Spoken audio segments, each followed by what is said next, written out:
We're just days away now, if you can believe it, from February, and that means a new issue of ABQ the Magazine will be hitting newsstands. And here with a preview of the top features and what readers can expect this month is Tom Sanford. Good to have you here, Tom. You as well, Adam. Good to be here and chatting with you. So yeah, like You you got said, quite the issue here. yeah, it's a big one.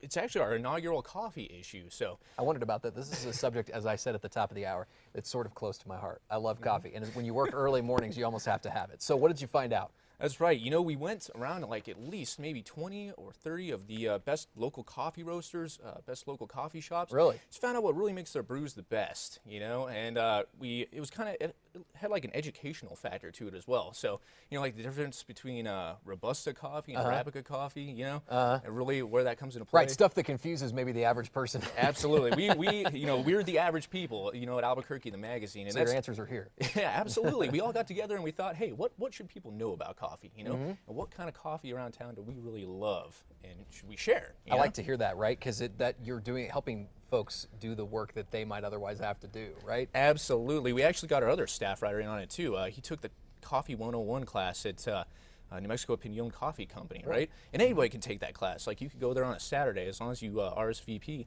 and they teach you all about coffee. They show you about the different roasts. It's fantastic. Can you give me a hint of what you learned, your staff, in that process? I learned that we're a bunch of addicts with coffee. No joke. Right. Like me and the other staff writer, we have like a little competition going. Usually gets up to 6 cups a day, and I'm like, maybe around like 5. How about you? No, 1, maybe 2.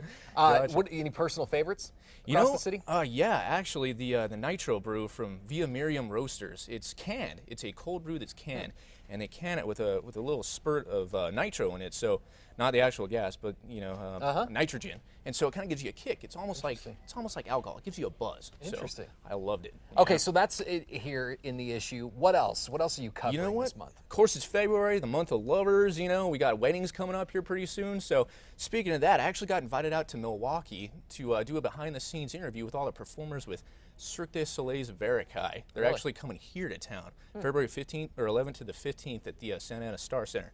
Take your girlfriend there. It'll be fantastic. I got to go behind the scenes and see how they really get it done.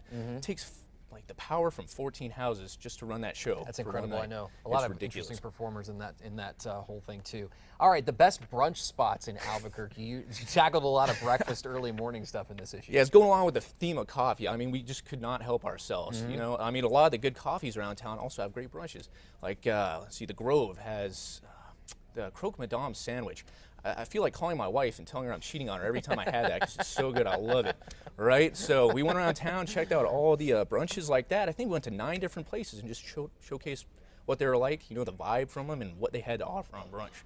Interesting. And the best, well, no, this is a bridal guide. I meant to put the word best on there, but maybe it is the best bridal spots across Albuquerque in this issue as well. Absolutely. We got all kinds of suggestions. We got everything but the bride and the groom in this thing, honestly, you know. We couldn't fit them. So we have a ring guide, you know, cool local rings, like ones that incorporate wood, you know, like the bosque. We related them to places in Albuquerque, like pink ones that show off, you know, the color of the sandias. Yeah, things that you absolutely must have on your registry. Oh man, all kinds of stuff. And how to keep your guests from being bored at weddings. You know, of course, it's about you and your spouse that special day, but of course, you got to think about them too. You know, open bar, no, that sort of thing. Yeah, absolutely. Well, wow, it sounds like a one-stop shop for February, right? Valentine's Day, brunch, coffee, and then of course some serious news too. Look at TWA flight, right? That's right. You know, and when I woke up this morning, I saw the snow. It was a lot like this, the same sort of conditions when TWA Flight 260 crashed in the Sandias. It was taken off, a short flight to Santa Fe, and it was a foggy morning, so they couldn't see the mountains. They ended up hitting it, and we rehashed the story and kind of talked to the survivors and fascinating what they thought, you know, and how things have been since then. All right, so tell us where we can get quickly here, because we have just a few seconds left, where we can get the issue and more information. On newsstands around town, more info at abqthemag.com. All right, KRQE.com too. Under the links, you can get more information about the magazine. Appreciate it, Tom. Thanks so much. You as well, Adam. We'll be right back.